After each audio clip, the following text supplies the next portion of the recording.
A fountain pen can kill a nation, not slowly. Not quietly, but with surgical precision. December 1985. 5 men. 1 room, Plaza Hotel, New York City. Outside, rain hammers the streets. Inside, they sign a document. No bullets, no bombs, no tanks rolling through cities, just ink on paper. When they walk out hours later, $5 trillion in wealth has been marked for execution. The second most powerful country on earth has just been sentenced to death, and it doesn't even know it yet. Asterisk, asterisk. If you want to see how an entire empire can be destroyed by a handshake, hit that subscribe button and stay until the very end. This is not theory. This is history. To the public, this was diplomacy. Currency adjustments, exchange rate coordination. Boring financial language that puts people to sleep. But to the analysts who later pried open the classified files, who read the private diaries, who listened to the recorded phone calls, this was something else entirely. Economic assassination. Calculated, ruthless, executed by a superpower that had grown terrified of being replaced. This is the story of how the United States, in a moment of cold geopolitical calculation, decided to shatter the spine of its closest ally. And this is the story of how Japan, not the military empire of 1941, but the economic empire of 1989, was tricked into committing suicide. To understand how far Japan fell, you need to understand how high it climbed. And that requires going back to absolute zero. Tokyo. 1945. The end of World War II didn't just defeat Japan. It incinerated it. 66 major cities carpet bombed into oblivion. The capital reduced to a wasteland of charred timber and ash. Industrial production, zero. Currency, worthless. Population, starving. Japan wasn't just broken. It was erased, but from that vacuum, a plan emerged. They called it the Yoshida Doctrine. The deal was brutal in its simplicity. Japan would completely outsource its national defense to the United States. No army, no navy. Not a single yen wasted on military power. Instead, every resource, every breath of national effort would be poured into one thing: economic conquest. While America spent trillions fighting the Cold War, building nuclear arsenals, funding proxy wars across the globe, Japan did something different. It built. For 40 years, without pause, without distraction, Japan constructed the most efficient manufacturing machine the world had ever seen. They didn't invent the transistor. They just made it smaller. They didn't invent the automobile. They just made it reliable. By the 1960s, Japan's economy was growing at 10% per year. By the early 1980s, the student had surpassed the master. Piece by piece, Japan began dismantling Western industry. 1980, Japan surpasses the United States as the world's largest automobile producer, not just an economic shift. A psychological blow that struck at the very heart of American identity. Drive through Kansas, Ohio, Michigan. The parking lots tell the story. Toyotas, Hondas, Nissans, everywhere. American consumers voted with their wallets. Japanese VCRs, Nintendo consoles, Walkmans, Sony Trinitrons. Meanwhile, in Washington, the American government was waking up to a nightmare. By 1985, the U.S. merchandise trade deficit had exploded to an unprecedented $148.5 billion. Japan alone accounted. In the White House, President Ronald Reagan faced a revolt. The Democratic Party was preparing protectionist legislation. A 100% tariff on all Japanese imports. Reagan, a free market capitalist to his core, needed a solution. He needed to break Japan's advantage without destroying the global trade system. So he turned to his Treasury Secretary, James Baker. Baker was a political killer. He understood something crucial.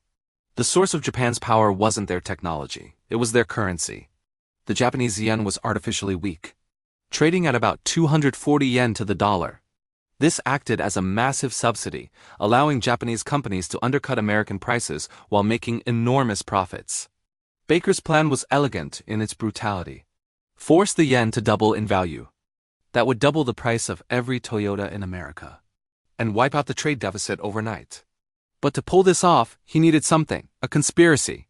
He needed the major economic powers to manipulate the market together. And he needed the victim, Japan, to agree to its own execution. Summer of 1985, Baker sends top-secret invitations to the finance ministers of the G5 nations. West Germany, France, the UK, and Japan. The meeting would take place at the Plaza Hotel, September 22nd. The secrecy was paranoid. They couldn't risk alerting speculators. In Tokyo, Finance Minister Noboru Takeshita engaged in elaborate spycraft just to attend. On the morning of his departure, Takeshita played a decoy round of golf in Tokyo to fool the press. Then he raced to Narita Airport to catch a commercial flight. When he arrived in New York, he believed he was there to save the alliance. A modest 10 to 20% appreciation of the yen, a compromise. He had no idea he was walking into a trap designed to strangle his country's economy. Sunday morning. The White and Gold Room, James Baker dictates terms to men who control 50% of the global economy. Hours of deliberation. Then they sign. The Plaza Accord. A short document stating that some further orderly appreciation of currencies against the dollar is desirable. Diplomatic language. Bloodless language. But what it really said was this: Japan, we're going to destroy you now. Monday morning. September 23, 1985. The markets react with instantaneous violence. Traders dump the US dollar. Its value plummets. The yen skyrockets. Before the signature, 一包240 yen. By the end of 1985, it bought only 200. By 1987, it had crashed to 120 yen. In less than 2 years, the value of the Japanese currency had doubled. For Japanese manufacturers, this was a mathematical nightmare. A Walkman that used to generate profit in America now sold at a massive loss because of the exchange rate. Factories across Osaka and Nagoya went silent. The steel and shipbuilding industries screamed in pain. The high yen recession began. Terrified of an economic depression, needing to replace lost American demand, the Japanese government panicked. They made a decision that would light the fuse on the biggest financial bomb in history. They decided to force a nation of savers to become spenders. By giving them free money, the Bank of Japan slashed the official discount rate from 5% down to a historic low of 2.5%. They ordered banks to lend to everyone, anyone with a pulse, anyone with a piece of land. The money flowed, and flowed, and flowed. The decision by the Bank of Japan to slash interest rates and flood the market with liquidity in 1986 was intended to be a shield, protection against the recession caused by the high yen. But instead, it acted as an injection of pure adrenaline into an economy that was already overheating. What followed was a period of financial psychosis that has no parallel in human history. A 4-year delirium where the laws of mathematics were suspended, where an entire nation collectively lost its tether to reality. This was the era of the bubble. A time when the sheer volume of money sloshing through the streets of Tokyo became so unmanageable that it began to distort the cultural and moral fabric of Japanese society. The mechanism of this madness had a name: Zaitech, financial engineering, and it fundamentally altered the purpose of the Japanese corporation. For decades, companies like Toyota, Nissan, and Panasonic had been defined by their engineering prowess, their ability to manufacture high-quality goods. But starting in 1986, they realized something.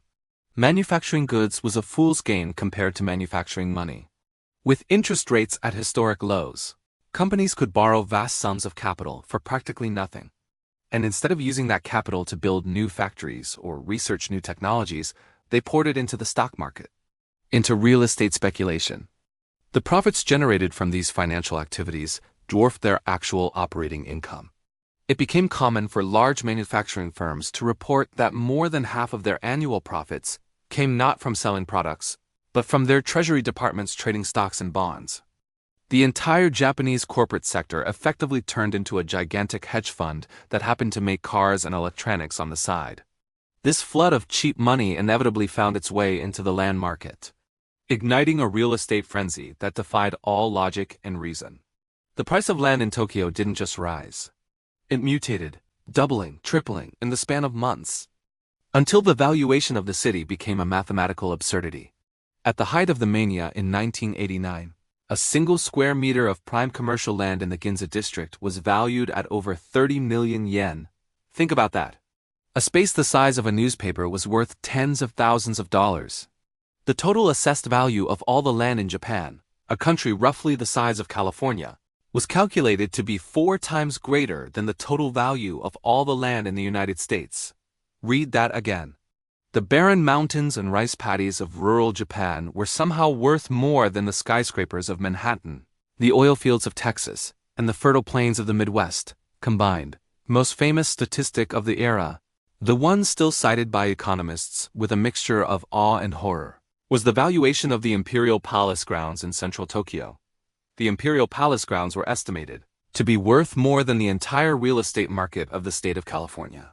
Meaning that technically, the Emperor of Japan could have sold his garden and purchased the entire west coast of the United States. With change left over, this wasn't just a bubble. This was a collective hallucination.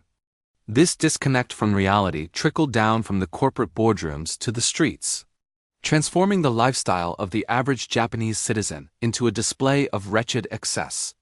The sudden explosion of asset wealth created a class of nouveau rich, who felt compelled to spend their money as quickly as it accumulated, leading to a consumption boom that bordered on the grotesque. In the nightclubs of Roppongi, salarymen would wave 10,000 yen notes to hail taxes, not waiting for change. Gold flakes were sprinkled on sushi. Coffee was served with gold dust. Not for the flavor, but for the sheer visceral thrill of consuming wealth. Golf club memberships became the ultimate status symbol, a tradable asset class of their own.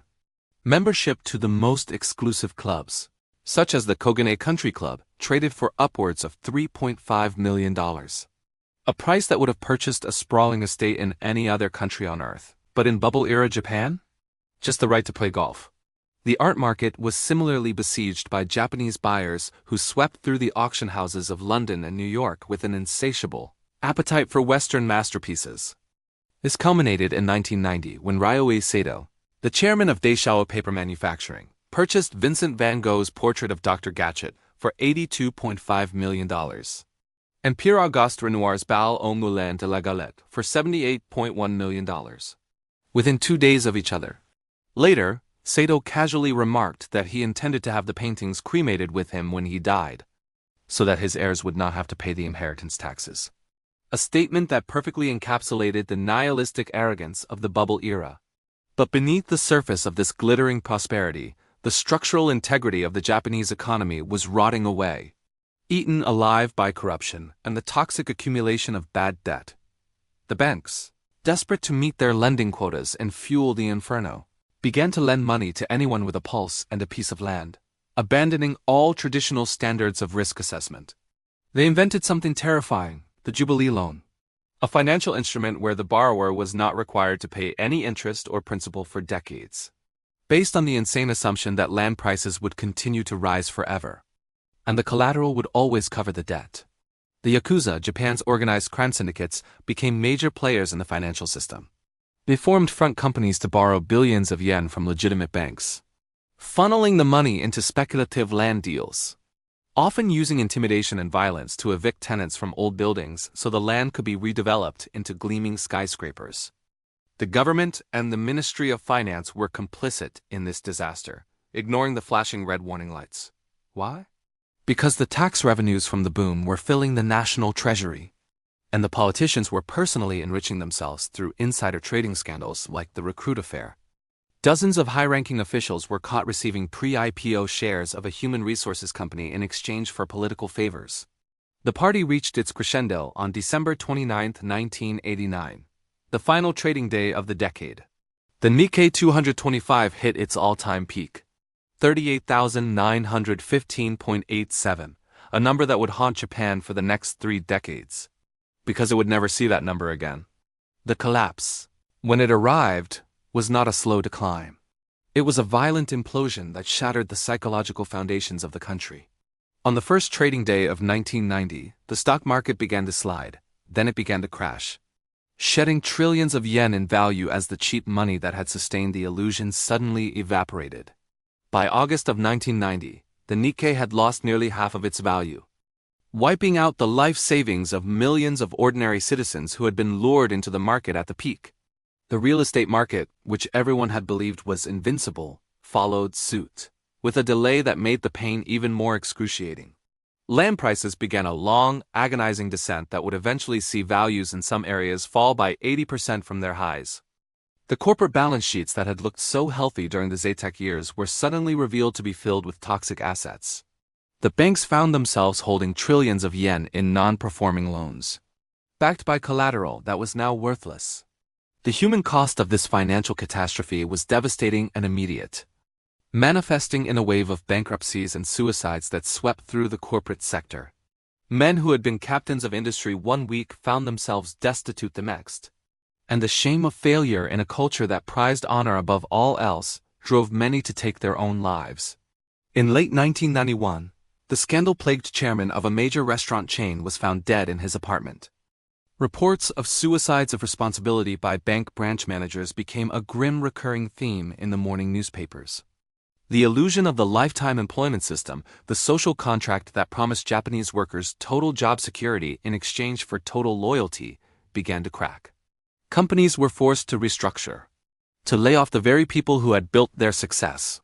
The chaotic energy of the 1980s was replaced by a suffocating blanket of pessimism and caution, ushering in the era known as the lost decades. A period of economic stagnation, deflation, social malaise, that would turn Japan from a terrifying economic predator into a cautionary tale, a warning of what happens when a nation flies too close to the sun. This was not merely a market correction. This was the total dismantling of the Japanese economic model. A systemic failure engineered by the very Plaza Accord that had been signed in New York 5 years earlier. The United States had successfully neutralized its greatest economic rival, not by outcompeting them, but by forcing them into a monetary trap that incentivized their own self-destruction. The wreckage of the 1990s, the zombie banks kept alive by government bailouts, the generation of freeders who could only find part-time work, the declining birth rate caused by economic insecurity. All of it can be traced back to that signature in the Plaza Hotel, and the subsequent desperate attempt by Japan to print its way out of a corner. The story of the Japanese bubble is the ultimate proof that in the world of high-stakes geopolitical finance, the line between an ally and a target is non-existent, and that the most dangerous invasion is the one that comes disguised as a helping hand. A fountain pen can kill a nation. Not slowly, not quietly, but with surgical precision. And the scars last for generations.